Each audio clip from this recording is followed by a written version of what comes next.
Halo, selamat malam Business Planner. So, welcome back di Business Q&A, business.id. Selamat malam semuanya, selamat hari Rabu. Bagaimana nih kabar teman-teman Business Planner semuanya? Semoga dalam keadaan sehat dan bisnisnya berjalan dengan lancar ya.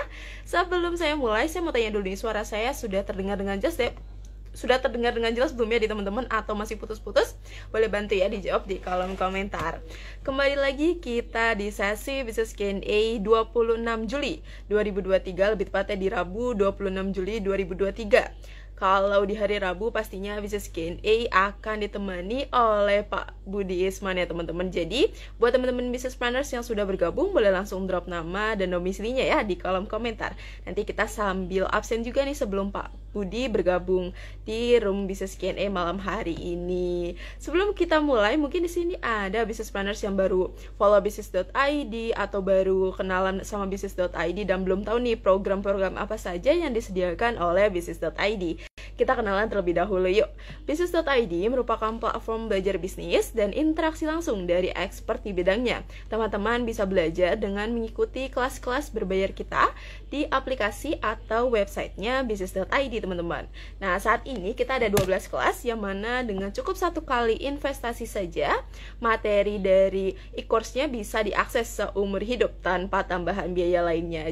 Jadi jangan lupa untuk download aplikasinya di Play Store ataupun App Store ya secara gratis. Nah, teman-teman juga bisa belajar nih, bisa belajar gratis juga di business.id. Kita sediakan business Q&A seperti kegiatan kita pada malam hari ini yang diadakan satu minggu sebanyak 2 kali, di Senin malam dan Rabu malam. Kalau di Senin malam kita bersama Pak Baskoro Hadi, kalau di Rabu malam kita bersama Pak Budi Isman. Atau teman-teman juga bisa ikut di Business Forum, di mana topik-topik di Business Forum lebih detail, lebih mendalam, dan langsung sama expert-expert. Dan kita bakal banyak mengundang expert dari luar business.id. Jadi jangan lupa untuk pantau terus Instagram business.id untuk info Business Forum ya teman-teman. Oke, next business.id juga punya program offline nih, terbatas dan terakhir di tahun ini untuk business planners yang seorang CEO atau owner bisnis ingin memperdalam skills atau kompetensi yang harus dimiliki seorang CEO. Mau jadi CEO sukses yang bisa pimpin usahanya? Nah, Anda bisa bergabung di CEO Development Program yang bisa jadi buat business planners yang seorang CEO bisa memperdalam lagi keahlian atau keterampilan atau skills dari seorang CEO lewat program ini. Selain belajar, business planners juga akan diberikan sesi assessment atau penilaian seorang CEO nih. Nah, tentunya program ini akan diajar langsung oleh former Group Director Coca-Cola, lalu former CEO dari PT Sari Husada SGM, dan pasti sudah profesional juga, berpengalaman lebih dari 30 tahun di banyak company, yaitu Pak Budi Isman. Catat tanggalnya ya teman-teman, di tanggal 28 sampai 29 Agustus 2023, CEO Development Program akan dilaksanakan di Hotel Mulia Senayan, Jakarta. Untuk info lebih lengkapnya, teman-teman bisa langsung klik link pada bio Instagramnya business.id, atau bisa langsung menghubungi Mbak @Amelia Judiansyah, atau lebih detailnya lagi, teman-teman bisa langsung cek feed Instagramnya business.id ya. Kita sudah sediakan flyer CEO Development Program, teman-teman bisa cek untuk detailnya di feed Instagramnya business.id ya. Oke, sepertinya Pak Budi sudah bergabung nih teman-teman. Kita undang ya di room hari ini. Yuk, business planners yang sudah bergabung di mana aja? Oke, kita cek ya malam hari ini dari mana aja nih business planners yang hadir. Ada Pak Aditya dari Bekasi. Selamat malam Pak Budi. Malam Raisa, apa kabar? Alhamdulillah sehat. Gimana kabar Pak Budi? Baik. Bisa kelihatan saya? Mantap. Aman Pak, sudah kelihatan. Oke. Kita sapa-sapa dulu ya Pak, business planners yang hadir hari ini. Ya. Kemarin juga ada kopi darat ya Pak di Jogja nih, dari Kirimin Aja juga dengan business.id. Boleh cerita nggak Pak? Gimana sharing di kopi darat kemarin nih? Ya semalam sih. Ya semalam kita, karena udah lama ya permintaan teman-teman di Jogja, karena sering kita ke Jogja gitu ya. Jadi ya semalam akhirnya bisa juga ya di kantor Kirimin Aja kita ambil topik leadership ya. Yang memang sedang hangat-hangatnya ya kita angkat gitu ya. Karena saya merasa bahwa mungkin kita sudah terlalu banyak mengenai hal-hal yang teknis ya, tetapi lupa ada hal-hal yang non teknis yang harusnya seimbang ya, supaya bisnis kita betul-betul bisa berjalan dengan baik gitu. Ya, makanya topik semalam bagus ya. Dan sebetulnya pengennya 20 orang aja, tapi akhirnya full pack juga ya, lebih dari hampir 50 orang jadinya. Itu pun banyak yang nggak dapat tempat jadinya ya. Jadi ya mohon maaf, tapi nanti mungkin next time ya kita akan adakan lagi di Jogja, mungkin juga di kota-kota lainnya. Mudah-mudahan kalau teman-teman ada yang berminat, ya silakan coba Kopi Darat di masing-masing kota. Surabaya mungkin ya, Bandung, Jakarta ya pasti ya. Nanti kita akan coba kembalikan lagi. Oke, jadi buat teman-teman yang kemarin ketinggalan Kopi Darat di Jogja, jangan khawatir ya Pak, karena kita pastinya akan sediakan lagi sesi Kopi Darat dan sharing insight nih bareng Pak Budi juga dan bareng expert lainnya pastinya. Jadi jangan lupa untuk tetap stay tune, untuk tetap update di Instagramnya bisnis.id ataupun Instagramnya Pak Budi Isman ya teman-teman. Oke Pak, kita sambil tunggu business planners yang lain, boleh kita mulai ya Pak sesi bisnis Q&A malam hari ini? Ya, kita sambil boleh. dulu. Oke, Business Planners, di sesi bisnis Q&A malam hari ini, Pak Budi akan membahas topik menarik nih. Tadi kan kita bahas leadership ya, di Kopi Darat kemarin kita bahas leadership. Nah, malam ini juga kita akan bahas seputar leadership nih, yaitu apakah Anda cocok jadi CEO? Jadi buat Business Planners yang sekarang CEO, kayaknya ketar-ketir nih Pak dengan materi hari ini nih. Tapi jangan khawatir ya teman-teman, kita akan bahas tuntas juga di bisnis Q&A malam hari ini. Jadi buat business planners yang sudah siapkan pertanyaan, tadi kan kita sudah umumkan, teman-teman udah siapin pertanyaan, boleh langsung drop pertanyaannya di kolom komentar, atau punya pertanyaan di luar topik malam hari ini juga boleh tetap ditanyakan di kolom komentar ataupun di box Q&A. Oke Pak, sebelum kita mulai ke sesi tanya jawabnya, Pak Budi akan terlebih dahulu sharing ya terkait topik malam hari ini. Yuk kita simak. Silakan Pak Budi. Ya, makasih Raisa. Selamat malam ya teman-teman business planners semuanya yang sudah hadir ya, banyak sekali ya. Saya lihat ada dari Padang, ada dari Medan juga, dari mana lagi gitu ya, macam-macam ya. Kebumen juga saya lihat tadi. Oke. Tapi malam ini kita ambil serialnya kita mungkin di dalam 2 minggu ini ya, 3 minggu ini kita mengenai leadership ya, termasuk juga cerita soal leader. Itu salah satunya adalah jabatannya itu yang banyak mungkin teman-teman mengenal dan juga mungkin teman-teman memakainya juga ya. Itulah seorang CEO gitu ya. Nah, CEO itu apa sih sebetulnya ya? Jadi yang kita bahas malam ini CEO yang benerannya gitu ya, bukan yang Chief Everything Officer-nya ya. Ini yang Chief Executive Officer-nya gitu ya. Nah, jadi ya, topiknya itu apakah Anda cocok nih jadi CEO gitu ya. Nah, ini juga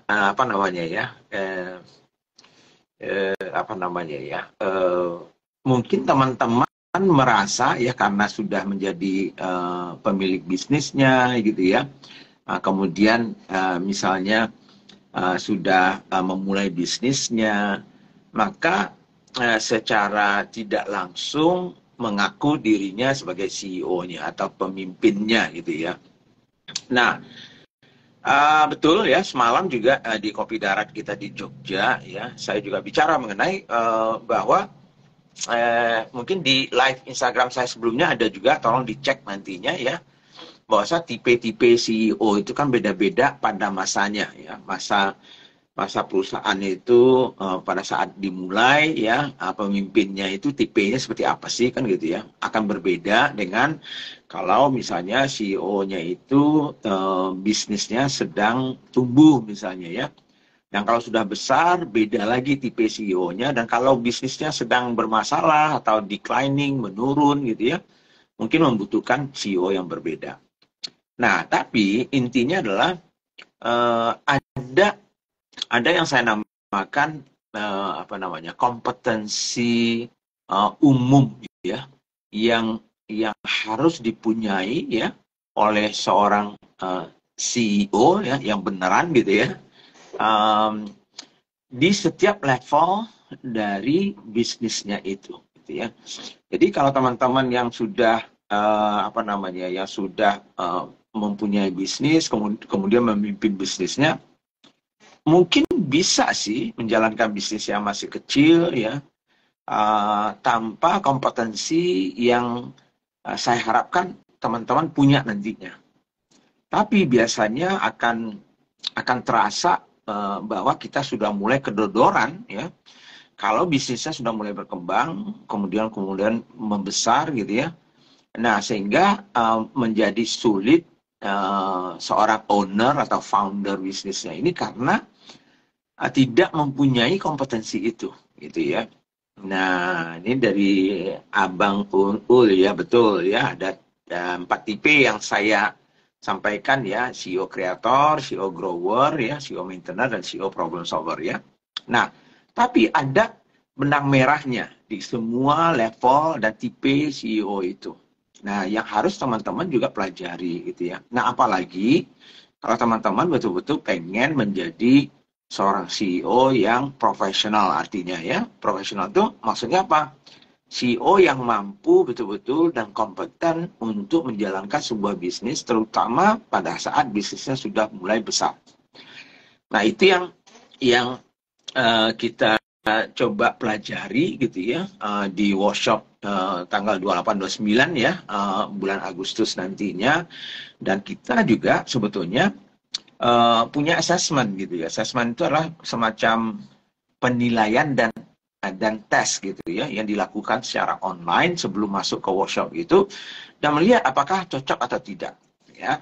Nah, jadi salah satu keuntungannya kita adalah kita bisa melihat kita pertama cocok atau tidak dulu ya kan, itu ya, menjadi CEO. Nah, kemarin semalam juga di forum Kopi Darat kita di Jogja gitu ya, itu juga saya sampaikan bahwa saya menggunakan kata-kata cocok atau tidak menjadi CEO, bukan bisa atau tidaknya, cocok gitu ya. Karena banyak sekali orang mengatakan, oh kalau Anda tidak jadi CEO berarti Anda bodoh misalnya ya. Ya salah besar ya, bukan itu maksudnya ya. Orang yang tidak CEO itu belum tentu dia bodoh, mungkin dia juga lebih pintar mungkin ya. Tapi kata yang saya pakai itu adalah cocok atau tidak. Nah, cocok itu berdasarkan apa kan gitu ya. Nah, makanya di dalam dulu ya, ini saya cerita pengalaman dulu ya. Mungkin bisa dicoba lihat ya, bagaimana kita dulunya, kalau kami dulunya ya di perusahaan-perusahaan saya dulu gitu ya, mengembangkan orang gitu untuk bisa menyiapkan mereka untuk menjadi calon-calon pemimpin masa depan ya.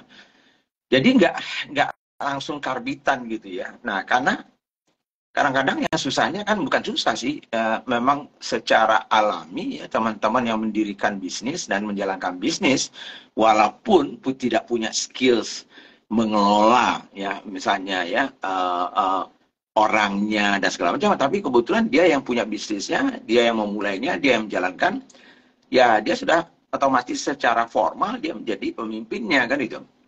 Padahal mungkin sebetulnya banyak sekali kompetensi-kompetensi atau pengetahuan ya, keterampilan ya, karakter ya, yang belum dipunyai sebetulnya untuk bisa menjadi betul-betul CEO yang efektif gitu ya. Nah, oleh karena itu, kalau kami dulunya di perusahaan-perusahaan saya dulu gitu ya, kita nggak bisa orang baru tamat sekolah misalnya ya, tiba-tiba masuk ke perusahaan kita langsung jadi CEO gitu ya. Walaupun pintar gitu ya. Nggak bisa, karena ada tahapannya gitu ya, ada tahapannya ya. Nah, tahapan itulah untuk menyiapkan gitu ya, orang-orang yang mungkin punya potensi untuk jadi pemimpin gitu ya, itu disiapkan dengan matang gitu ya. Nah, termasuk misalnya saya ambil contoh adalah diri saya sendiri gitu ya. Jadi sekitar 30 tahun yang lalu misalnya ya, tahun berapa ya saya mulai ya, mungkin sekitar ya tahun-tahun 85 ya, 85, 86 itu saya sudah mulai bekerja gitu ya, secara profesional ya. Sebelumnya kan saya bisnis gitu ya, atau masih muda gitu ya. Nah, waktu saya bekerja itu kan nggak bisa langsung jadi CEO-nya kan gitu ya. Dan juga nggak ada itu perusahaan-perusahaan besar itu mau saya itu. Jadi saya harus dilihat dulu pertama punya potensi atau tidak nantinya menjadi pemimpin. Ya. Nah kalau punya potensi gitu ya, maka orang-orang ini akan develop istilahnya, dikembangkan, diajarkan, diedukasi, di mentor, di coaching gitu ya, untuk menyiapkan diri gitu. Jadi dipersiapkan gitu ya. Bukan karena kebetulan saya mendirikan perusahaan ini, ya saya langsung jadi CEO-nya. Ya benar sih, benar. Tetapi kalau di perusahaan-perusahaan yang sudah besar, yang kebetulan bukan lagi pemiliknya ya, yang menjalankan bisnisnya, maka mereka harus dipersiapkan dulu. Nah, saya ambil studi kasus ya saya sendiri misalnya ya. Jadi waktu saya masuk misalnya ya, masuk di sebuah perusahaan itu, semalam juga kita cerita, perbedaannya entrepreneur gitu ya, pengusaha yang membangun bisnisnya dari nol gitu ya, itu mereka kan jadi chief everything officer itu, menjadi generalis dia ya. Karena dia belum mampu punya tim semuanya ya, kecuali kalau duitnya banyak ya, mungkin bapaknya kaya dikasih duit 100 miliar, mungkin langsung punya tim gitu. Nah, tapi kalau tidak ya, mungkin kebanyakan teman-teman yang ada di sini malam ini mungkin mulainya mungkin sendiri ya. Nah, kemudian mungkin 1 orang, 2 orang gitu ya. Nah, artinya apa? Jadi dia itu terpaksa ya, karena memang keadaannya, dia harus menjadi generalis yang harus mencoba bisa semuanya. Walaupun dia nggak bisa semuanya, tapi dia mencoba ya, karena yang buat produk mungkin dia juga, yang jualan mungkin dia juga, kalau ada administrasi keuangan mungkin dia juga, gitu ya. Kalau ada masalah ya dia juga yang jadi customer care-nya mungkin ya, dan segala macamnya itu. Nah, jadi para entrepreneur ini berangkatnya itu kan dari generalis. Ya, sedangkan orang-orang yang bekerja ya, dia tidak membangun bisnisnya dulu gitu ya, tapi dia bekerja di sebuah perusahaan misalnya ya, entah itu dimanapun ya perusahaannya ya, maka biasanya ya mereka itu menjadi spesialis. Nah, itu perbedaannya. Sedangkan entrepreneur, jadi katakanlah misalnya Raisa, kita punya ada 2 orang yang umur 25 nih, sama-sama. Satu yang anak umur 25 ini memilih untuk menjadi entrepreneur. Dia buat bisnis sendiri, dia melakukan sendiri. Dia jadi orang salesnya, dia orang keuangannya, dia orang produksinya, semuanya. Jadi dia harus memahami semuanya, walaupun ya dangkal gitu. Ya, pemahaman itu masih dangkal. Dia tahu banyak, tapi dangkal. Ya malah banyak juga yang tidak tahu sebetulnya kan ini. Jadi, nah sedangkan orang-orang yang bekerja secara profesional gitu ya, nah mereka itu masuknya sebagai spesialis. Misalnya dia masuk di bagian keuangan dulu, atau di bagian marketing, atau di bagian sales, atau di bagian HR, atau di bagian teknik, bagian produksi. Jadi dia tidak generalis masuknya. Nah, jadi kalau orang-orang yang spesialis tadi masuk itu pengen menjadi CEO atau pemimpin ya, yang nantinya tugasnya lebih general, maka dia harus dipersiapkan dulu untuk menjadi generalis. Ya, seperti GM, General Manager ya. General itu kan generalis sebetulnya ya. Nah, jadi disitulah perbedaan yang membuat ya, kompetensi dari teman-teman para entrepreneurs ya mungkin belum siap sebetulnya menjadi CEO yang betul-betul punya kemampuan secara profesional untuk menjadi CEO perusahaan-perusahaan yang sudah besar kan gitu ya. Nah makanya kemarin itu saya juga cerita soal tipe-tipe CEO yang berdasarkan berdasarkan siklus hidup dari bisnisnya itu. Jadi mulai dari bayi, kemudian tumbuh, kemudian sudah besar, kemudian menurun gitu ya. Nah itu kan berbeda-beda. Ya. Tapi benang merahnya ada. Ya. Nah benang merah itu tetap di 4 kelompok yang saya selalu ceritakan. Ya, jadi selalu diingat gitu ya. Apa saja sih, kapannya cocok atau tidak misalnya jadi CEO gitu ya. Mungkin oh Pak, kan saya sudah jadi CEO. Kan itu ya. Ya, iya sih jadi CEO. Tapi apakah Anda menjadi CEO yang baik atau tidak? Itu kan jadi pertanyaan juga kan gitu ya. Nah itu yang saya bilang kemarin juga di Kopi Darat kita di Jogja. Ada orang yang pemimpin itu karena mendapatkan jabatannya, ya, dia punya kemampuan untuk memerintah orang, memaksa orang untuk melakukan sesuatu dan segala macamnya. Ya, contohnya ya teman-teman nih yang mendirikan bisnis, ya secara detail, wah saya CEO, saya foundernya, ya saya pemimpinnya. Padahal belum pernah belajar menjadi pemimpin, ya kan ya. Belum pernah belajar apa sih syarat-syaratnya menjadi pemimpin yang baik, menjadi CEO yang baik, kan nggak punya, kan itu. Nah, tapi karena secara formal mendapatkan jabatan itu, maka ya sebetulnya dia belum menjadi leader yang sebenarnya. Itulah yang saya bilang itu leader formal, gitu ya. Seperti orang yang punya jabatan itu leader formal. Nah, yang penting itu adalah leadership yang informalnya. Nah, itu salah satu ya yang kita selalu ajarkan ke teman-teman gitu ya. Kalau mau jadi CEO yang betul-betul efektif gitu ya, pemimpinnya efektif, itu harus punya, kalau bisa tentunya dua-duanya. Secara formal dia itu juga pemimpin karena ada titelnya, saya manajer, saya supervisor, saya GM, saya direktur, saya CEO kan gitu ya. Tapi yang lebih penting adalah yang namanya leadership yang informalnya. Informal itu adalah yang influence-nya. Jadi tanpa jabatan, coba copot dulu jabatan itu, orang masih mau ikut kita atau tidak? Masih mau dengar kita atau tidak? Masih mau. Nah, kalau enggak, berarti Anda baru tahapannya formalnya saja. Nah, oleh karena itu, yang topik kita malam ini, itu kita mengatakan bahwa apakah Anda cocok jadi CEO? Nah, ingat CEO itu adalah seorang pemimpin. Itu satu. Yang kedua, CEO itu seorang pemimpin yang generalis, gitu ya. Yang ketiga, CEO itu adalah pemimpin generalis yang bertanggung jawab terhadap semua persoalan yang ada di bisnis itu. Nggak bisa hanya satu bagian saja kan itu ya.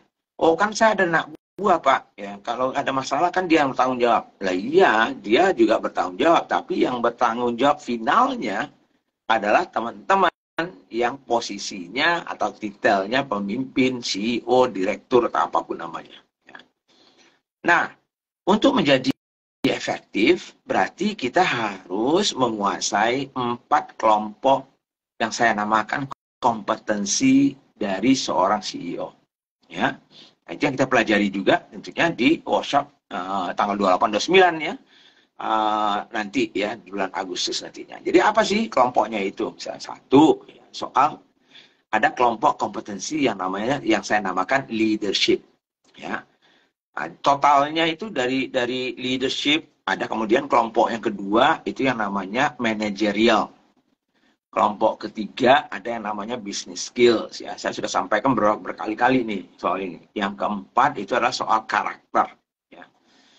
Nah, dari 4 itu pecahannya itu ada gitu ya. Pecahannya itu adalah ada sekitar 30 kompetensi yang saya ya, secara pribadi ya akan melihat gitu ya. Akan melihat dan akan saya nilai apakah dari 30 kompetensi itu ya orang itu atau siapapun ya atau teman-teman itu memenuhi persyaratan untuk menjadi seorang CEO yang baik dan benar gitu.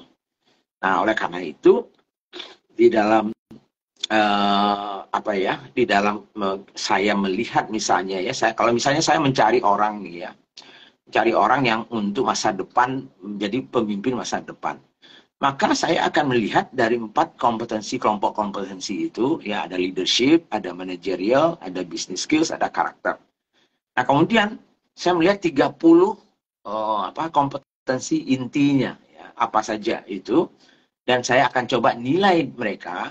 Dan kalau nilainya memadai, maka mungkin mereka ini akan cocok untuk menjadi CEO di masa depan.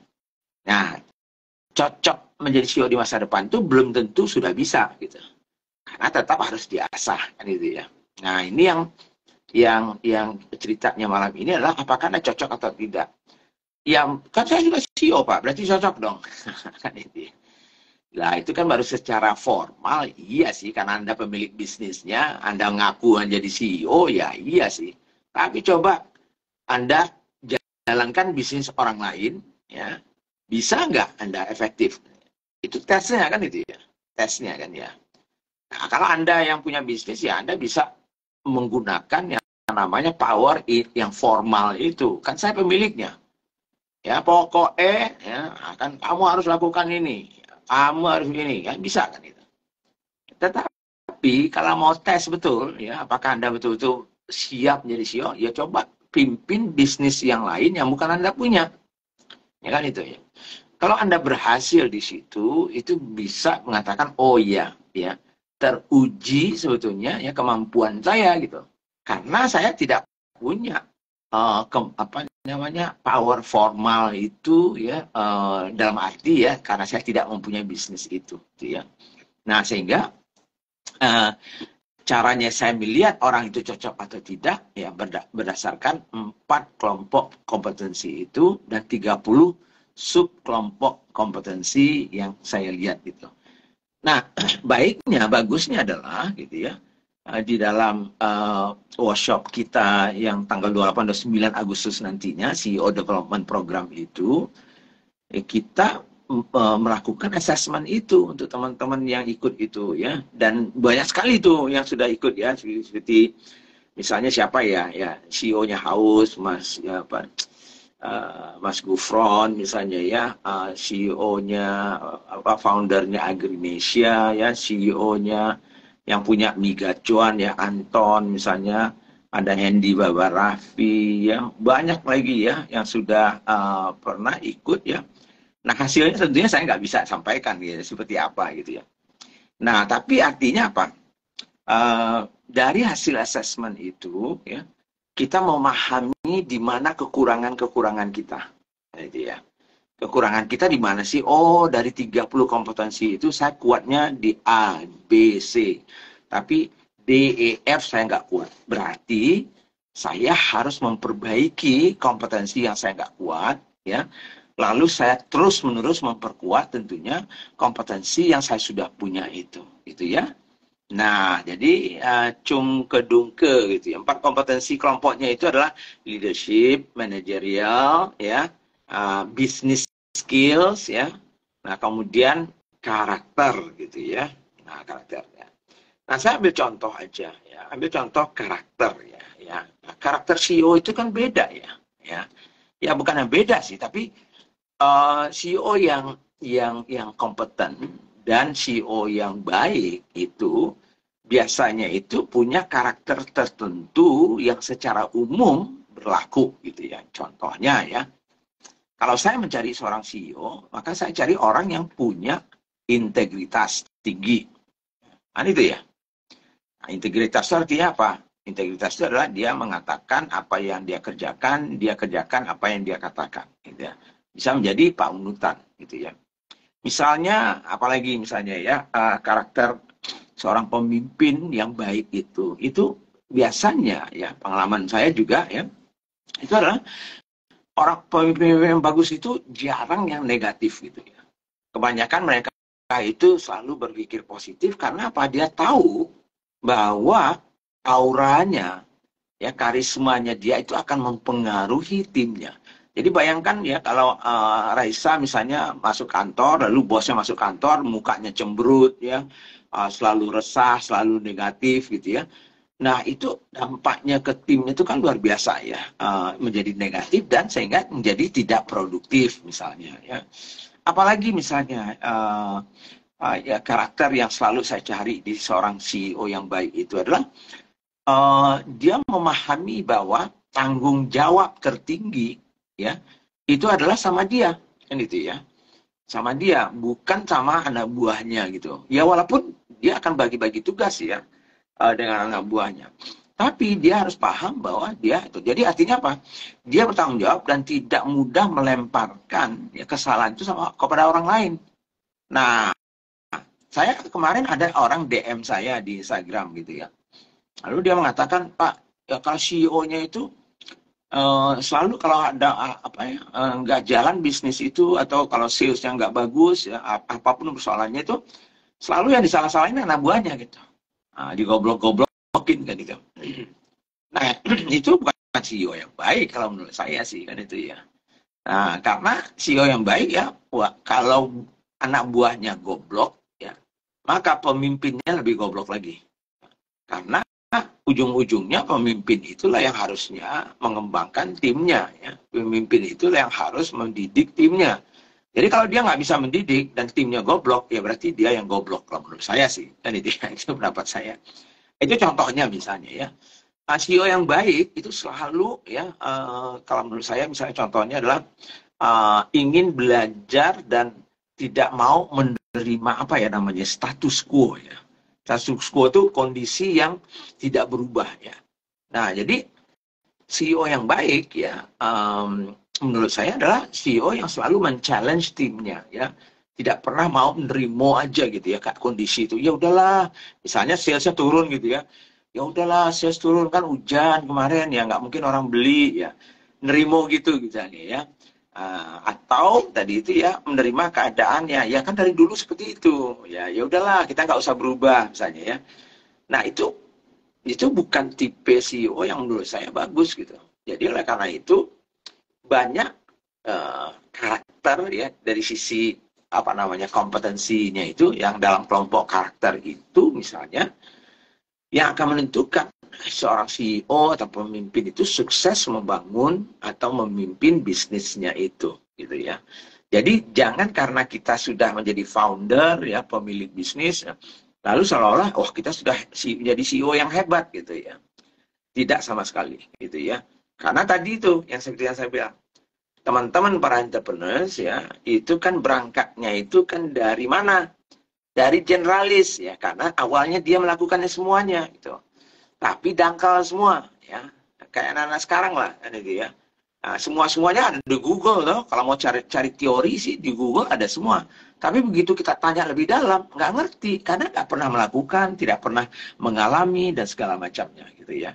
Jadi banyak orang yang sudah jadi ahli semuanya kan itu ya. Nah, dengan adanya Google ini semua, tinggal dibuat kontennya seperti itu, jadi ahli dia kan gitu. Tapi kalau kita tanya lebih dalam gitu ya, nggak ngerti. Ya kan nggak pernah mengalami, tidak pernah menyelami, tidak pernah punya problem yang sama misalnya dan segala macamnya. Nah, jadi kembali ke topik kita malam ini, apakah Anda cocok dari CEO? Jadi kalau Anda mau coba cek Anda cocok atau tidak, maka Anda harus memahami kompetensi seorang CEO yang baik itu apa saja. Nah, itu 4 kelompok yang tadi yang saya cerita ya. Ada leadership, kembali ya, saya ulangi, ada managerial, ada business skills, dan ada karakter. Nah, tentunya leadership itu banyak lagi tuh. Dari 4 tadi itu, kelompok itu, ada 30 ya, detail kompetensi yang selalu kita lihat ya, apakah orang ini cocok atau tidak menjadi seorang CEO. Jadi bisa aja dia cocok menjadi orang lain gitu, tapi mungkin jadi CEO tidak. Dan itu sudah terbukti gitu. Dari teman-teman yang ikut CEO Development Program dulunya ya, kita sudah batch ke berapa, saya nggak ingat juga gitu ya. Dan ini kan batch terakhir kita ya tahun ini gitu ya, tanggal 28-29 ini kan gitu. Nah dari batch-batch yang sebelumnya, kalau nggak salah sudah hampir 20 batch ya gitu ya. Itu ada yang bisnisnya sudah cukup besar. Ya begitu kita tes mereka itu nggak cocok sebetulnya gitu.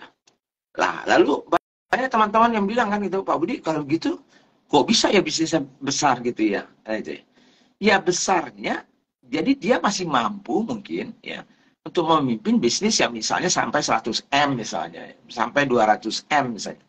Tapi setelah itu biasanya mereka akan kesulitan gitu ya, dengan tim yang makin besar, dengan persoalannya makin kompleks ya, dan masalah-masalah faktor luar yang harus dipertimbangkan dan segala macamnya gitu. Nah, jadi oleh karena itu apapun levelnya dan tipenya CEO Anda sekarang ini ya, tentunya saran saya adalah pelajari itu ya. Kompetensi apa yang dibutuhkan untuk menjadi seorang CEO atau leader yang baik dan coba diperbaiki itu dan terus-menerus tentunya dipraktekkan. Mudah-mudahan ya mungkin 5 tahun misalnya. Saya kan nggak bisa dari dulu kan misalnya karena ya tadi itu waktu saya umur berapa ya? Umur 17 ya. Umur 17 itu saya sudah bikin PT itu di Sumatera, di Padang waktu itu. Saya sudah jadi CEO-nya gitu. Tapi begitu saya belajar jadi CEO yang benar gitu ya, waktu saya bekerja itu ya, ternyata jauh banget. Ya nggak ada apa-apanya saya gitu ya. Ya, anak kemarin sore saya. Tapi ya karena saya pemilik bisnisnya waktu itu, waktu umur 17 tahun saya sudah mengatakan, wah saya sudah jadi CEO nih. Kan gitu ya. Nah, jadi oleh karena itu ya pelajari itu ya, kemudian perbaiki terus-menerus ya, sehingga mungkin dari tahun ke tahun Anda terus melakukan improvement, perbaikan, dan suatu saat Anda betul-betul menjadi CEO yang kuat dan baik gitu ya. Nah, itu mungkin pembuka dari saya, Raisa ya, mungkin kita bisa mencoba mengambil pertanyaan dari teman-teman yang mungkin juga sudah siap mungkin bertanya gitu. Oke, baik. Terima kasih Pak Budi. Jadi business planner mungkin yang setelah mendengar materi malam hari ini dan merasa kayaknya makin kecil ya Pak, jangan gitu, jangan merasa begitu ya teman-teman, karena tadi balik lagi teman-teman harus mulai mendalami nih 4 kompetensi tadi yang disebutkan Pak Budi ya, ada leadership, managerial, business skill, sampai karakter. Nah, coba didalami lebih dalam, dipahami lebih dalam supaya menjadi CEO yang baik juga ya Pak, dan bisa mempertahankan bisnisnya agar profit, lebih growth juga, dan lebih sustainable. Nah, mungkin sebelum saya tanya ke business planners ya Pak, atau kita ambil pertanyaan dari business planners, saya mau tanya dulu Pak. Tadi kan ada nih Pak, kompetensinya adalah karakter ya Pak. Misalnya nih Pak, seorang CEO-nya ini adalah introvert Pak, atau ya pendiam dan tidak bisa bersosialisasi secara banyak atau makan waktu banyak gitu Pak. Apakah dia nih Pak harus mulai mengubah dirinya nih Pak untuk expose ke publik dan mulai branding untuk bantu usahanya Pak? Ya, jadi ya kembali kita sebetulnya syaratnya menjadi CEO yang baik itu apa saja sih kompetensinya kan ya. Nah, kalau kita lihat dari sisi salah satu kompetensi yang leadership itu ya. Di leadership itu ada berapa itu? 1, 2, 3, 4, 5, 6. Ada 7 yang saya lihat ya. Nah, dari 7 itu salah satunya adalah soal komunikasi. Mampu berkomunikasi dengan baik dengan semua stakeholders. Nah, artinya kalau orang ini adalah orang introvert, ya, itu kan sikapnya dia. Belum tentu dia tidak bisa berkomunikasi. Tapi kalau dia adalah introvert dan tidak bisa berkomunikasi, maka kalau dia mau menjadi mungkin CEO yang baik, ya dia berarti harus belajar cara berkomunikasi dengan baik, ya. Nah, kita harus bedakan Raisa antara membangun personal branding ya sebagai CEO itu gitu ya, dengan kita menjadi CEO yang efektif ya. Ada dulu di zaman saya itu ya, kita suka bercanda itu ada CEO celebrities istilahnya. Itu CEO yang selalu tampil di media gitu ya. Tapi kerjaannya ya biasa-biasa aja gitu. Tapi ada CEO yang tidak tampil sama sekali, nggak kedengaran mungkin, tapi bisnisnya bagus. Contohnya misalnya ya, saya ambil ya, salah satu misalnya di Bursa Efek itu ya, perusahaan yang terbesar nilainya dan terevaluasinya istilahnya ya, terbesar itu adalah Bank BCA misalnya ya. Nah, Bank BCA itu CEO-nya aja, saya kadang-kadang nggak ingat tuh namanya siapa ya CEO-nya Bank BCA ya. Ya kan gitu. Tapi dia adalah CEO yang luar biasa, efektifnya, bagusnya. Kalau tidak, dia tidak bisa membuat BCA itu menjadi perusahaan yang paling bernilai brandnya, ya, bukan hanya di Indonesia, termasuk di ASEAN gitu ya. Profitnya bagus, tumbuh terus-menerus. Nggak ada. Kalau nggak kita cari nih di Google, mungkin kita nggak tahu gitu. Nah, jadi ya ada cerita soal personal branding dan segala macam, nggak ada gitu ya. Jadi dulu zamannya tidak ada sosial media pun ya, tetap ada ya CEO celebrities karena sering tampil di koran. Nah, saya waktu saya jadi CEO dulunya juga, saya paling nggak suka sebetulnya tampil gitu. Saya paling malas kalau ditanya wartawan gitu. Tapi ada yang CEO itu yang memang hobinya itu tampil gitu. Nah, karena mungkin apapun penyebabnya gitu ya, sehingga ya boleh-boleh aja, itu kan preferensi masing-masing gitu. Tapi coba lihat ya, bisnis-bisnis yang besar gitu ya, Mungkin ya kalau karena kebetulan bisnisnya besar, orang kenal CEO-nya, tapi CEO-nya sendiri tidak pernah membangun personal brand-nya sendiri dan segala macam, nggak ada gitu. Oh, Nah, jadi beda mungkin dengan kalau kita punya bisnis sendiri ya sekarang ini ya, dan kebetulan kita nggak punya yang lain, jadi kita punya diri sendiri ya mungkin harus dibangun personal brand itu ya. Beda dengan kalau CEO-CEO yang profesional itu, Raisa. Oke, baik Pak. Jadi mungkin buat business planners yang mungkin sekarang udah jadi CEO tapi introvert itu nggak apa-apa ya Pak, dan punya skills komunikasi yang lebih baik bisa tetap dikembangkan ya Pak, dan diperdalam lagi supaya tetap bisa berkomunikasi dengan baik dengan timnya. Nah, ngomongin seputar komunikasi Pak, seorang CEO kan sangat wajib ya Pak bisa berkomunikasi dengan timnya nih Pak. Ya. Apa Pak kegiatan berkomunikasi yang bisa dilakukan oleh CEO secara rutin nih Pak? Ya sebetulnya komunikasi itu kan banyak ya. Kalau kita cerita komunikasi itu misalnya ya, kita komunikasi dengan internal kita ya, tim kita. Itu kita wajib punya sistem, wajib kita bisa berkomunikasi supaya apa? Supaya tugas dan tanggung jawabnya ya bisa kita komunikasikan dengan baik dan benar. Visi dari kita itu ke depan, targetnya, mimpinya kita itu bisa tersampaikan dengan baik dan benar ke seluruh orang ya. Bayangkan kalau orangnya ribuan gitu ya. Nah, bayangkan kalau ribuan itu kan nggak gampang semua orang 1.000 itu paham dan mengerti apa yang kita komunikasikan. Kalau cuma 2-3 orang sih gampang lah kan itu ya. Tapi kalau puluhan ribu, 200.000, nah bagaimana caranya kan itu ya? Berarti seorang CEO itu harus membangun sistem komunikasinya, harus paham ya cara-cara berkomunikasi di level-level tertentu ya. Dan itu baru internalnya. Kita cerita komunikasi keluar misalnya dengan pemerintah. Bagaimana kita berkomunikasi dengan pemerintah? Mungkin orang pajak, mungkin bea cukai, mungkin dengan komunitas, mungkin dengan misalnya siapapun lah misalnya ya, yang di luar sana itu yang punya kepentingan.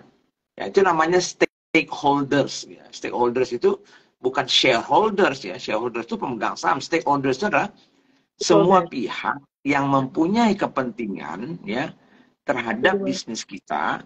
Berarti seorang CEO itu harus bisa. Jadi misalnya saya dulu waktu jadi CEO itu suka nggak suka, walaupun saya nggak suka, saya orangnya bukan tipe formal ya, saya nggak suka formalitas gitu. Jadi kalau udah dipanggil menteri misalnya itu males banget saya sebetulnya gitu ya. Tapi suka nggak suka, saya harus berhadapan dengan itu gitu. Nah, cara kita berkomunikasi misalnya dengan menteri ya itu beda dengan cara kita komunikasi dengan salesman kita misalnya. Bahasanya mungkin berbeda, caranya mungkin berbeda ya dan segala macamnya ya. Nah, belum lagi kita cerita soal komunikasi itu kan bukan soal kita bicara ya. Bisa komunikasi itu adalah kita menulis email, menulis surat yang baik dan benar gitu ya. Nah, itu mungkin banyak sekali teman-teman di zaman sekarang ya, mungkin sudah terlupakan itu tulisan itu. Komunikasi lewat tulisan itu udah jarang dipelajari gitu. Ya, karena terlalu banyak bermain di Messenger gitu. SMS, Messenger seperti WhatsApp, ya, Telegram. Ya, bahasanya ya kalau di bahasa formal itu nggak bisa diterima. Makanya nggak heran saya misalnya anak-anak Gen Z sekarang itu kalau melamar kerja itu bahasanya aneh-aneh menurut saya gitu. Ya, Betul, Pak. ya kalau DM ke saya tuh apa kabar Pak? Apakah Bapak ada pekerjaan untuk saya? Saya baru tamat sekolah. Loh, memperkenalkan diri saja tidak gitu ya dan segala macam. Itu kan komunikasi ya. Betul. Ya, Oh, di tulisan dan segala macam gitu. Nah, itu sih. Jadi oke, artinya baik. banyak sih yang harus kita komunikasikan. Jadi skills komunikasi itu menjadi salah satu kunci dari seorang leader yang sukses, termasuk CEO tentunya. Oke, berarti skills komunikasi pun harus ya Pak dikembangkan, sangat perlu dikembangkan untuk kita menyampaikan juga ya Pak Ya, bagaimana sistem kerjanya ke tim. Jadi buat business planners mulai dikembangkan lagi nih untuk skills komunikasinya juga. Lalu kita mulai ambil Pak ya, pertanyaan dari business planners nih Pak. ya, Ada dari Chung Kedungke nih Pak. ya. Sebagai founder brand, lebih mudah tetap jadi CEO atau hire CEO Pak? Ya itu kan kembali yang seperti yang saya bilang tuh, pertama kita mampu atau tidak. Kalau nggak mampu ya cari orang lain kan itu. Kalau kita nggak cocok ya cari yang cocok. Itu aja sesimpel itu sih menurut saya gitu. Jadi ya tak Oke, cuman pertanyaannya adalah dari mana saya tahu saya cocok atau tidak kan gitu. betul. Bagaimana itu Nah, Pak? Oh, bisa ya tahu nggak ya cocoknya berarti seperti kita apa? betul, berarti kita harus lakukan assessment, mungkin tesnya, mungkin juga kita belajar nih apa saja sih kriterianya, apa saja kompetensinya. Dari situ tentunya kita harus mencoba mentes ya, apakah kita cocok atau tidak. Gitu Reza. Oke, karena Oke, baik. Karena balik lagi ya Pak ke setiap CEO punya tahapan bisnisnya. Jadi harus dipahami, dinilai kembali apakah sudah cocok, apakah belum. Oke, next kita ambil lagi ya Pak dari box Q&A dari Sound the City Pak. Apa langkah paling awal untuk menjadi CEO di Pak? Beliau ini baru mulai bisnis. Ya kalau teman-teman itu yang berasal dari entrepreneur ya, artinya ya suka nggak suka kalau Anda ingin menjalankan bisnisnya sendiri gitu ya, berarti Anda harus mau belajar ya gitu. Betul. Nah, salah satu belajarnya bukan soal teknisnya saja ya, bukan FBX ya, cara SEO ya, apalagi anak-anak internet marketing, bukan itu aja gitu ya. Anda juga harus belajar misalnya management skills, leadership skills dan segala macamnya gitu ya. Nah, jadi cuman tadi itu yang Anda harus paham dulu ya, skills apa yang kita kurang ya, sehingga kita, dan itu dibutuhkan untuk menjadi seorang CEO yang baik, maka itulah yang Anda harus belajar. Itu prioritasnya. Oke, baik. Semoga bisa membantu nih jawaban dari Pak Budi ya, Kak, dari Sound the Set nih, Pak. Oke, next kita ambil lagi dari box Q&A dari Rian Inzagil nih, Pak. Bagaimana cara Pak Budi untuk mendue diligence sebuah korporasi, Pak?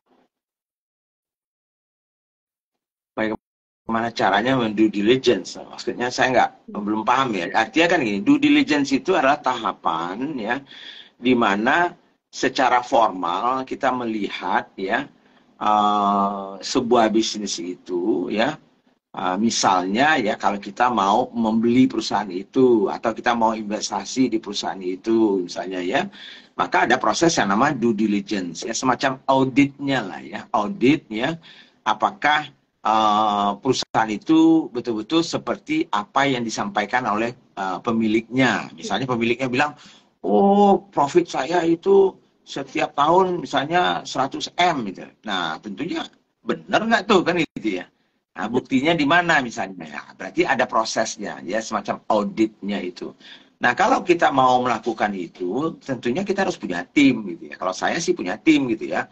Ada tim legalnya, ada tim keuangannya, ada tim people-nya ya, sehingga semua aspek dari bisnis itu akan coba kita lihat ya. Nah, dari situ kita bisa menilai ya bisnis ini layak diinvestasi atau tidak. Kalau dia mau jual mungkin harganya mungkin suatu saat kita buatkan proposal nilainya berapa dan segala macam gitu sih prosesnya, Raisa. Oke, baik Pak. Semoga bisa membantu nih jawaban dari Pak Budi ya, Karian. Sebelum ke Business Planners lagi Pak, saya mau tanya Pak. Katanya Pak, ada 80% nih Pak, owner atau CEO ini nggak paham isi anggaran, bahkan manajemen bisnisnya. Sebenarnya perlu nggak sih Pak, seorang CEO ini memahami anggaran dan manajemen bisnisnya sendiri nih Pak? Mungkin maksudnya anggaran dasar ya mungkin ya. Betul. Atau anggaran keuangan. Anggaran dasar Pak dari bisnisnya. Oke, jadi ya itulah kadang-kadang seperti yang saya bilang kemarin itu di setiap workshopnya CEO Development Program saya itu, kalau saya tanya, walaupun dia sudah punya PT atau CV, tapi nggak pernah dilihat gitu. Cuman dia tanda tangan aja waktu dengan notarisnya gitu ya. Padahal ya CEO itu namanya generalis ya. CEO itu bukan hanya soal jualan mikirnya gitu ya. Soal legalnya penting, soal hakinya juga penting. Jadi namanya CEO, Chief Executive Officer. Dia membawahi semua bagian. Sehingga dia kalau ada masalah legal ya berarti dia juga akan kena ya. Karena itu tanggung jawab dia. Berarti nah salah satu yang terpenting yang harus dipahami ya adalah anggaran dasarnya sendiri gitu. Nah, jadi Tentunya bagi saya sangat disayangkan ya. Itu salah satu skills yang kadang-kadang dilupakan ya karena dianggap remeh gitu. Terus kemudian dianggap nggak penting gitu. Yang penting itu kan cuan dulu Pak, ya jualan kan itu. Nah itu dia. Oke, walaupun dasar ya Pak ngertinya, walaupun dangkal ngertinya, tapi harus tetap memahami ya Pak, supaya bisa Ya. tetap berkomunikasi juga. Oke, next kita ambil ya Pak dari komentar nih Pak, ada dari R.PM. Selamat malam Pak, izin bertanya, apakah skill leadership dan managerial CEO harus dimiliki oleh COO, CFO, dan C-level lainnya? Ya, betul. Jadi secara prinsip ya, yang namanya pemimpin itu ya punya benang merahnya ya. Jadi apa namanya kompetensinya itu mirip gitu. Yang membedakan adalah bisnis skills-nya. Jadi kalau dia misalnya CFO ya bisnis skills yang lebih lebih spesifik itu berarti soal keuangannya. Kalau dia adalah misalnya direktur marketing berarti spesifik skillsnya adalah gimana. Tapi itu leadership, manager dan karakter itu pada umumnya mirip gitu. Nah cuman mungkin ada perbedaannya itu adalah istilahnya itu degree-nya ya. Tingkat kedalaman dari pengetahuan dan keterampilan dari setiap kompetensinya itu yang mungkin berbeda-beda ya. Nah, tetapi yang membedakan yang paling utama adalah technical skills dan business skills ya. Jadi betul sekali ya CEO, CFO dan segala macam itu ya namanya leader, dia leader juga gitu. Prinsip dasarnya iya. Nah, apalagi mereka-mereka inilah yang mungkin juga menjadi calon mungkin ya penggantinya kita nantinya suatu saat misalnya. Jadi dia juga harus dipersiapkan gitu ya, kalaupun misalnya nantinya gitu. Oke, berarti selain dipersiapkan pun mereka lebih di divisi ya Pak, lebih fokus di divisi tersebut, jadi butuh ya Pak skill-skill tersebut atau kompetensi tersebut, jadi agar lebih mudah juga. Nah, semoga bisa membantu nih jawaban dari Pak Budi ya, KRPM. Next, saya mau tanya lagi nih Pak. Nah, kok kita sebagai CEO nih Pak, merasa sudah nggak mumpuni nih Pak untuk handle lagi usaha tersebut, tetapi kita juga terbatas nih Pak untuk hire CEO yang lebih profesional. Nah, bagaimana nih Pak solusinya Pak? Ya solusinya adalah Anda yang harus meningkatkan diri ya semampunya gitu ya. Itu satu. Nah kalau sudah terbatas, nggak ada mampu dan Anda tidak mampu meng-hire orang untuk menggantikan Anda, berarti Anda harus memperkuat tim Anda. Yaitu solusinya. Walaupun tidak ideal sih. Ya, idealnya adalah Anda diganti gitu dengan orang yang lebih tepat gitu. Ya, kalau Oke, enggak ya berarti itu kan pengorbanan ya. Artinya kan gini, kadang-kadang kita merasa tidak mampu ya. Tapi kalau misalnya tetap aja orang yang tidak mampu yang menjalankan bisnisnya, bisa-bisa bisnisnya hancur. Nah, bagus mana? Hancur atau kita keluarkan uang dan investasi di orang yang tepat. Nah, karena kalau kita menganggap orang ini sebagai biaya, nah repot kan gitu. Makanya selalu konsepnya saya adalah orang ini harusnya dianggap sebagai investasinya kita gitu. Nah, jadi tidak dianggap sebagai biaya ya. Gitu, oke, Reza. baik Pak. Oke, kita ambil lagi ya Pak dari Setiawan_inspired nih Pak. Apakah CEO yang baik nih Pak ada risiko dimanipulasi atau dimanfaatkan oleh tim atau anggotanya? Nah, ini kan teman-teman harus bedakan kata baik itu apa sih maksudnya, kan gitu ya. CEO yang baik itu maksudnya apa sih? CEO yang kompeten itu adalah CEO yang baik. Ya. Kompeten itu artinya apa? Baik itu bukan berarti mungkin saya kebayang sih apa yang dikatakan ini. Baik itu mudah dimanipulasi. Jadi maksudnya oh baik ya, ya orang ngejek dia juga nggak ada masalah ya. Orang nipu-nipu dia juga nggak masalah. Ya berarti Anda CEO yang goblok namanya, bukan CEO yang baik sih, kan itu ya. Kan itu ya. CEO yang baik dan benar itu ya, itu artinya apa? Dia itu tidak perlu dicintai ya, tetapi dia di respect ya. Dia harus fair ya. Jadi artinya kadang-kadang ya dia harus tegas, punya integritas ya. Terus terang saja ya, saya pengalaman ya waktu saya di Coca-Cola dulunya gitu. Ada salesman saya dulunya yang di Sumatera itu mencuri 1 kotak Coca-Cola waktunya. Oh, saya pecat dia. Ya. Saya pecat dia dan malahan ya ada keinginan saya mempolisikan dia gitu. Nah, orang menganggap saya kejam kan gitu ya. Ya, kejam. Enggak kejam, saya fair. Ya gitu. Kalau Anda curang, ya, berarti Anda harus dihukum. Aja. Nah, tapi Pak kan cuma satu kaleng, bukan satu kaleng, satu box itu ya. Harganya waktu itu paling ya 20.000 lah ya. Tapi kok sampai dipecat hanya 20.000. Nah, bayangkan kalau 20.000 saja dia mau mengambil, bayangkan kalau dia dikasih 10 juta. Bayangkan kalau dia megang uang 1 miliar. Yang 20 aja mau kok, kan itu. Nah, itu satu, soal integritas. Yang kedua adalah pesannya ke orang lain adalah, ya, yang bagus saya akan berikan kesempatan untuk bertumbuh, yang tidak bagus akan saya sikat. Ya, kalau enggak, tadi itu. Kalau enggak, ya tadi itu. Mungkin itu yang dia nggak baik. Orang mencuri, ya udahlah, dimaafkan saja. Nggak bisa. Di dalam bisnis tidak seperti itu. Ada hukumnya juga, kan itu. Apalagi secara hukum dia juga bersalah, gitu ya. Ya, mungkin secara agama kita maafkan, mungkin ya. Tapi secara hukum dia tetap dihukum, kan itu ya. Oke, baik Pak. Semoga bisa membantu di jawaban dari Pak Budi ya, Pak Setiawan nih. Saya mau ambil pertanyaan juga Pak dari Business Forum sebelumnya nih Pak. Dari Farihah Muslimah nih Pak. Apakah CEO kreator UMKM kecil nih Pak perlu berpartner dengan CEO yang pernah bekerja di perusahaan besar atau sudah profesional? Kalau bila sewaktu-waktu harus diganti atau menghandle gitu Pak? Ya, kalau Anda misalnya tadi itu ya, jadi kalau Anda mampu menjadi CEO yang baik, mau belajar, Anda pemilik bisnisnya, Anda yang memulai, ya udah nggak apa-apa, Anda jalankan aja dulu. Nah, yang penting itu adalah Anda melihat kekurangan Anda. Ya, jadi kita harus melihat dulu kekurangan kita. Jadi misalnya contohnya, kan kita nggak bisa semuanya, walaupun ya kita terpaksa melakukan semuanya karena kita nggak punya tim ya. Nah sekarang katakanlah misalnya, kita masih bisa jualan, kita masih bisa produksi, tapi saya nggak ngerti keuangan. Nah mungkin di situ yang perlu kita cari adalah tim yang bagian keuangan sebagai partner kita misalnya ya. Jadi carilah tim yang bisa mengisi kekurangan kita ya. Nah disitulah baru ya artinya pembagian tugas itu kalau memang kita nggak menguasainya ya udah berikanlah kepada expertnya. Gitu.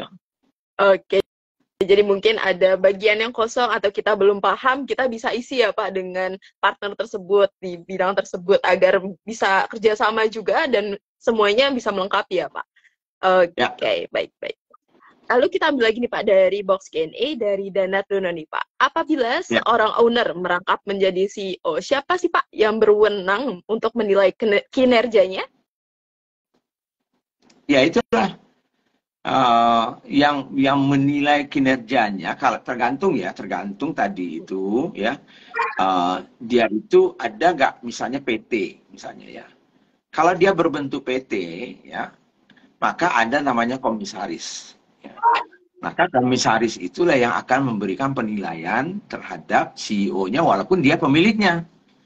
Karena fungsinya komisaris itu adalah mengawasi, memberikan advice ya. Nah, tapi sayangnya teman-teman kalau buat PT baru-baru ya, kadang-kadang ya istrinya yang jadi komisarisnya, neneknya lah, yang segala macam, yang sebetulnya nggak ada fungsinya gitu. Nah, itu kan salah kan sebetulnya. Jadi kalau kita berbentuk PT, cara mengawasinya itu biasanya oleh siapa? Adalah komisaris yang mewakili pemegang saham.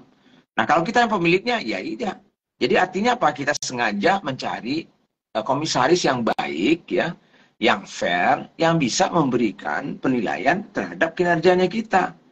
Kalau saya sih suka saya gitu. Dibandingkan saya seolah-olah saya tahu semuanya, seolah-olah saya nggak ada yang bisa mengontrol saya, ya mungkin saja saya bisa salah nantinya gitu. Oke, baik Pak. Semoga bisa membantu nih jawaban dari Pak Budi ya, Kak Danar Dono nih. Kita ambil lagi Pak dari Fajar Sidik Pak. Kira-kira ada nggak Pak tokoh CEO yang bisa kami jadikan contoh nih Pak untuk menjadi CEO yang berkualitas? Mungkin kita ambil dari UMKM Pak yang mendasar yang bisa teman-teman bisa contoh gitu Pak. Dari UMKM. Kalau yang bukan UMKM banyak mah, coba ya lihatlah siapa yang panutan Anda gitu. Yang UMKM siapa ya? Yang anak didik saya Pak Gufron. Ya, Gufron. semuanya punya kelebihan dan kekurangan ya. Belum ada yang Mm-mm. menurut saya yang betul-betul sudah eh, betul-betul apa namanya kelasnya itu seperti di perusahaan-perusahaan yang besar-besar itu yang profesional ya. Tapi sebetulnya banyak sih ya. Jadi siapa ya mungkin ya? Mungkin belum kepikiran lah saya ya siapa yang besar-besar ya. Hampir semuanya punya kekurangan gitu menurut saya. Dia walaupun punya kelebihan juga ya. Jadi belum ada yang betul-betul ya saya anggap oh, ini mungkin bisa betul-betul menjadi contoh ya. Belum. Tapi lihat aja di CEO-CEO yang profesional seperti CEO-nya BCA misalnya ya. Kemudian dulu ada namanya siapa yang punya Tripatra itu Pak TP Rahmat misalnya ya. Mungkin di perbankan siapa di kalau saya dulunya panutan saya banyak sih. Apa namanya mentor-mentor saya dulunya di waktu saya masih bekerja di Danone di Coca-Cola itu mentor-mentor saya itu jadi panutan saya gitu ya. Karena saya mendapatkan mentor dari dia juga ya. Tapi misalnya Gufron ya, mungkin dari sisi tertentu Anda bisa belajar dari dia misalnya ya. Siapa lagi ya, misalnya Miga Cuan mungkin dari sisi tertentu bisa belajar dari Anton ya. Kemudian misalnya siapa lagi yang Agrinesia ya misalnya ya. Ya. Di tahapan tertentu bisa belajar dari dia. Di tahapan lain mungkin beda lagi. Ya, jadi belum ada yang betul-betul apa namanya komplit lah belum lah. Tapi itu proses ya, proses yang harus dilalui. Dan nggak bisa langsung gitu ya. Itulah namanya saya aja 30 tahun saya saya sudah punya ininya ya, punya pengalamannya itu aja saya masih banyak sekali juga harus belajar gitu ya. Betul, jadi nggak harus satu orang ya Pak, jadi bisa beragam orang, bisa diambil kurang lebihnya dan dipelajari juga dan bisa dicontoh ya Pak, jadi nggak cuma hanya dari satu orang. Semoga bisa membantu nih jawaban dari Pak Budi ya Kak Fajar Sidik nih. Oke Pak, sebelum kita tutup sesi Business Q&A Pak, karena udah di 8.46 nih, mungkin nggak Pak ada pesan penutup dulu atau nasihat nih buat teman-teman nih agar yang merasa udah jadi CEO tapi belum cocok atau merasa kompetensi yang tadi disebutkan belum terpenuhi bisa segera dipenuhi, bisa segera dipelajari lebih dalam. Silakan Pak. Ya sebetulnya simple aja. Seperti yang saya pertama ya, untuk menjadi orang yang sukses dan CEO atau pemimpin yang sukses itu salah satunya adalah keinginan untuk belajar ya. Nah keinginan untuk belajar itu berarti apa? Berarti kita harus mau memahami kekurangan dan kelebihan kita. Yang susah itu adalah kita nggak mau mengakui kita punya kekurangan. Itu susah banget itu. Nah kalau kita sudah merasa bisa semuanya, pintar semuanya, ya udah berarti kita nggak pernah mau belajar. Ya, itu satu ya. Lalu yang kedua ya, kalau kita sudah mau mengakui bahwa kita ada kekurangan dan kelebihan, maka carilah apa itu kekurangannya, matching nggak dengan tadi itu ya, apa namanya ya, matching nggak dengan kompetensi yang dibutuhkan. Nah, jadi pemahaman kompetensi yang dibutuhkan untuk menjadi CEO yang baik itu yang harus kita pahami gitu ya. Apa saja itu? Dan kita coba cek apakah kita sudah memenuhi atau tidak persyaratan itu. Nah, kalau belum, berarti ada gap-nya. Nah, kalau gap itu ada, berarti kita harus isi dan kemudian kita pelajari gap-nya itu agar kita bisa tumbuh terus-menerus, nggak bisa sekaligus ya, tapi ada keinginan untuk kita belajar ya. Nah, jadi oleh karena itu kalau teman-teman misalnya tadi itu ya yang pengen taunya itu ya silakan ya, nantinya kita ada CEO Development Program tanggal 28-29 Agustus nantinya, ya silakan cek ya di business.id nantinya gitu ya. Oke, Tapi baik. itu terbatas ya, nggak semuanya sih. Itu ini kan level yang sudah senior betul ya. Betul. Nah, jadi seperti yang Pak Budi bilang ya, jadi buat teman-teman yang sudah merasa atau sudah seorang CEO atau owner bisnis mau mempelajari lebih dalam kompetensi-kompetensi yang tadi Pak Budi sebutkan dan lebih banyak lagi ya Pak pastinya. Nah, bisa nih mempelajari kompetensi tersebut di CEO Development Program. Selain itu, business planners juga akan dapat sesi assessment nih yang akan langsung dinilai oleh Pak Budi. Nah, nilainya tuh tinggi banget ya Pak untuk sesi assessment tersebut. Jadi jangan sampai ketinggalan, atau business planners yang sudah benar-benar mau belajar, sudah siap banget, bisa langsung ikut bergabung di CEO Development Program ya, yang akan dilaksanakan di tanggal 28 sampai 29 Agustus 2023 di Hotel Mulia Senayan. Nah, untuk pendaftaran dan info lebih lengkapnya, teman-teman bisa langsung klik link pada bio Instagramnya bisnis.id, atau bisa langsung cek feed Instagramnya bisnis.id di flyer CEO Development Program. Nah, oke, sampailah kita di penghujung sesi Business Q&A malam hari ini. Terima kasih banyak Pak Budi sudah sharing ke saya juga ke Business Planners pada malam hari ini dan meluangkan waktunya. Oke, terima kasih Reza. Selamat malam semua teman-teman ya. Sampai jumpa lagi ya Terima kasih, Pak. di Business Forum dan Sampai live jumpa nanti. lagi. Oke, Assalamualaikum. Waalaikumsalam, selamat malam dan selamat beristirahat Pak Budi. Untuk menyimak kembali rekaman dari Business Q&A hari ini, teman-teman bisa langsung cek IGTV-nya Business.id atau juga cek YouTube-nya Business.id. Bila bermanfaat buat business planners, bisa langsung di like dan share juga ya. Dan jangan lupa untuk download aplikasi Business.id di Play Store ataupun App Store secara gratis untuk akses video Business Forum secara gratis dan kelas-kelas bersama expert lainnya dengan 1 kali pembayaran aja loh. Terima kasih Business Planner sudah join di Business Q&A malam hari ini. Sekian dari saya. Terima kasih semuanya dan selamat beristirahat. Sampai jumpa di next Business Q&A and Business Forum.